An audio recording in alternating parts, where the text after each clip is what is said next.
Here's to another year.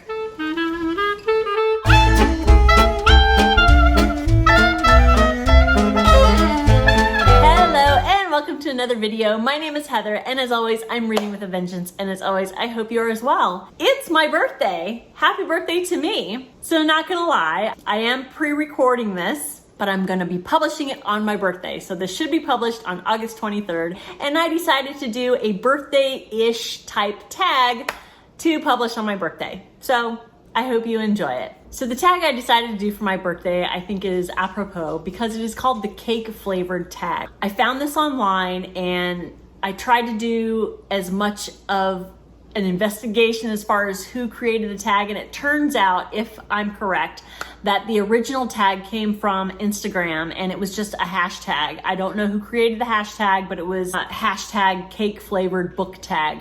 So I don't think it was a booktuber that created it. I could be wrong, who knows? But I found it online and I decided since my birthday was coming up that would be the perfect book tag to do, and here we are. Oh, and I love cake. Who doesn't love cake? Do you love cake? There isn't a cake that I have met that I don't get along with. Yes, and I'll be eating cake tonight. I can tell you that.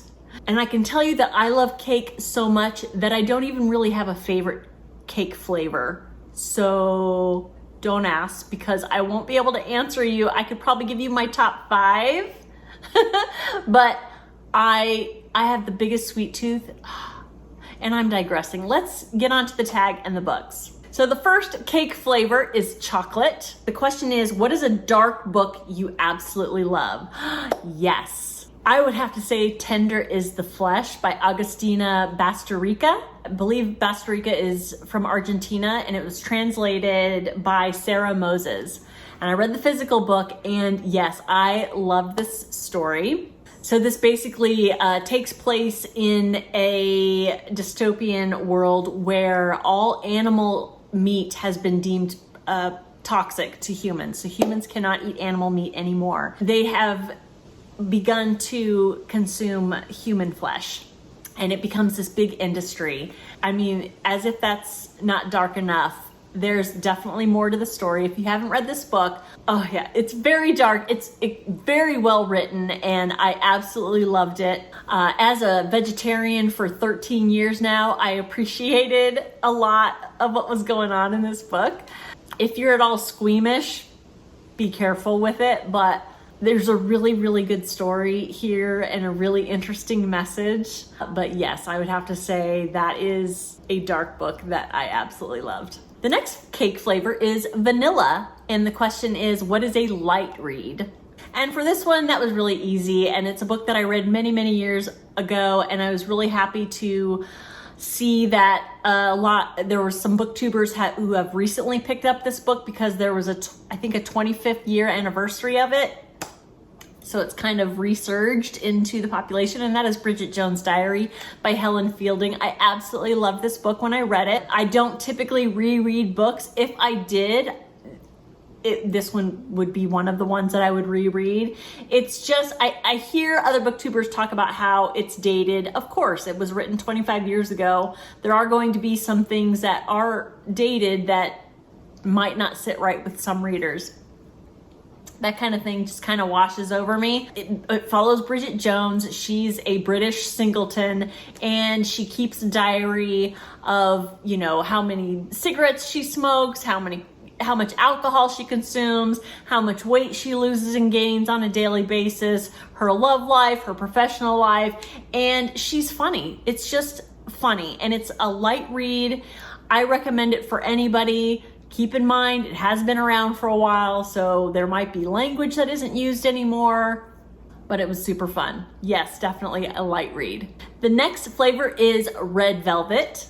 Pick a book that gave you mixed emotions. For this one, I would have to say Go Set a Watchman by Harper Lee. If you've watched my channel before, you know that my all-time favorite book is To Kill a Mockingbird by Harper Lee. And when Go Set a Watchman came out as kind of a follow-up to that book, I know there was a lot of controversy of, did she really write it? And is it considered a sequel? And blah, blah, blah. When you're in love with a book as much as I am with To Kill a Mockingbird, when that book came out, I don't think I've ever before that time put a hold on a book or anything like that. I was super excited about it, and while I didn't hate it, I enjoyed the book. I enjoyed following Scout again, catching up with her, where she is with her life. I think I suffered from what a lot of people who loved To Kill a Mockingbird suffered, and that was unrealistic expectations. And so I was a little disappointed. As much as I love the characters and I love the writing, my mixed emotions are, just didn't hold up. The next cake flavor is cheesecake.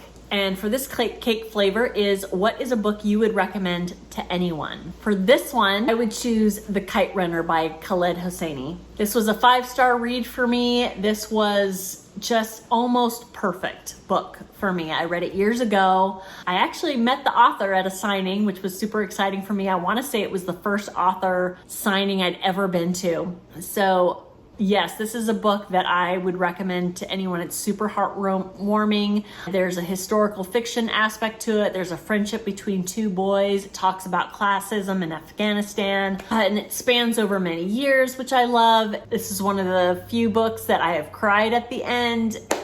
It's just a beautiful, lovely book, and I absolutely would recommend it to anyone. The next cake flavor is coffee cake. Oh my gosh, I love a good coffee cake. Cake isn't just for breakfast, but coffee cake is a good one. For this one, what is a book you started but never finished? So I'm not sure if this video will publish before or after I did another tag where I talked about this very same topic. So you might already know the answer to this, but that's neither here nor there. I have DNF'd many books, but I think for this particular question, I will talk about 2 books that I DNF'd, but it's not a permanent DNF. These are books that I want to attempt again, and that is A Gentleman in Moscow by Amor, Towles, and White Teeth by Zadie Smith. I think for both of these, I think I will enjoy them eventually, but I think at the time that I attempted to read them, I just wasn't in the right headspace for them. So I haven't finished those, and I definitely want to try them again in the future. The next cake flavor is carrot cake. I love a good carrot cake. That's one cake that I really enjoy making. There's something about that fresh carrot in a carrot cake. So good. And for this flavor, the question is, what is a book with great writing? For this one, I will have to pick Anxious People by Fredrik Backman. I love his writing. I love his books. I'm making my way through his entire backlist. I think I have read more than I haven't read. And I think I've read most of them this year. My most recent was Beartown, which I believe I've covered in one of my most recent wrap-ups.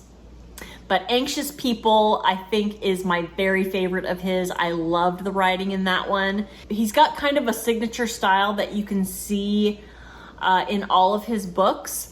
But in Anxious People, it really, really shines. And that is, he talks about different characters. He's really, really great at developing characters. They're usually very quirky characters. And in Anxious People, they're probably the most quirky characters he has ever written. He couples the quirkiness with just heartwarming scenarios and connections between his characters. So his writing is just, I just love his writing so much. The next cake flavor is Tiramisu Yum. And I think this is a perfect question for this cake flavor. What is a book that left you wanting more? It took a lot of thought for this one, but I would have to say that a book that I absolutely, a book that made me feel like I wanted more, like I wanted it to go on, would have to be my very favorite from 2021, and that is Boy's Life by Robert McCammon.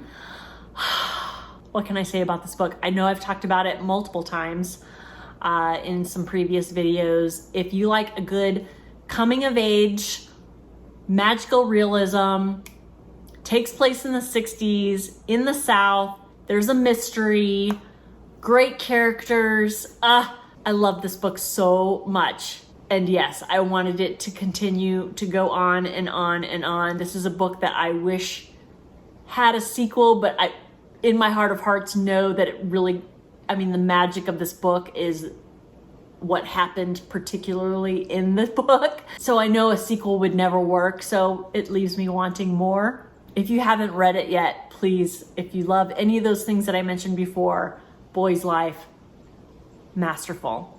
The next one isn't really a cake flavor, but a cake format, and that is Cupcakes. And for Cupcakes, the request is a series with at least 4 books in it. And you're thinking to yourself, fantasy series? No, because I don't typically read fantasy. I don't not read fantasy, but I don't know if you're like me and you think of series, there's so many series in the fantasy genre, but I have a series that I have followed that I love, and that is the Pen Cage series by Greg Iles. This is a mystery thriller series that takes place in Natchez, Mississippi. Very, very well written, very, very engaging mysteries and characters. There are currently 6 books in the series, and I believe there's a 7th one that's going to come out, I think, next year. I've read the first 5, and they're absolutely, none of them are less than a 4-star read for me. Pen Cage is the main character, obviously, and he is a prosecutor, and he returns to his hometown, I think from Houston, Texas, after he's been widowed. So he returns to his hometown with his young daughter, and he finds out in the first book, which is The Quiet Game, that his dad is being blackmailed. And so he teams up with a local reporter who is also his love interest, Caitlin. They're trying to solve this mystery. And of course, each book, there's a connective thread with each of the books, but then there's also a separate mystery in each one. And they're just page turners. It's a great series. I absolutely love it. I have these, like I said, I've read the first 5, and I have the 6th one, and I will get to it eventually, as with every single other book on my list. But anyways, great series, highly recommend it. The final cake flavor, and I guess I've made a liar of myself because there is a cake that I don't really care for, but I don't think anybody likes it, but that's fruitcake. And for this one, it's what is a book that wasn't what you anticipated? The first one that comes to mind is Queenie by Candace Carty-Williams. I absolutely love this book, and it wasn't anything that I expected. This also, I believe, was in my top 21 of 2021. It was a 5-star read for me, and I believe when people were talking about it on Booktube, I think a lot of people said it was like an updated Bridget Jones, and it went a lot deeper than Bridget Jones does. I mean, it is about a 20-something singleton in England, I believe. Queenie is Black, and she deals with being a young Black woman in today's world. And she's also dealing with stuff in her professional life, but mostly it really goes into her figuring out who she is. And she makes some really heartbreaking decisions for herself. You really grow to love Queenie as you're reading about her. I mean, she's funny, she's smart, she's super enjoyable to read about, but she has got some self-esteem issues and some issues that I think a lot of young women deal with. She doesn't make the best decisions for herself, so your heart really hurts for her. She finds herself in some situations that are way darker than what Bridget Jones finds. So I went into this feeling like it was going to be a little bit more lighthearted read than it actually was, but I absolutely loved it. And if you haven't read Queenie yet, I highly recommend it. So those are the questions for the cake flavored book tag. Now, I'm going to tag a few people. It absolutely doesn't have to be your birthday for you to do this tag, and there's no pressure for you to do this tag. But I will tag Jem over at Bookish Gems, Jack of Jack and the Book Stack, Denise over at La Rosa Reads, and the fellows over at Shelf Possessed. Again, absolutely no pressure, but I would love to hear your answers on this tag. If you're still watching at this point, please consider giving that like button a boop, and a subscribe would be wonderful. Thank you for celebrating my birthday with me. Thank you so much for watching, and I will see you next time. Bye-bye.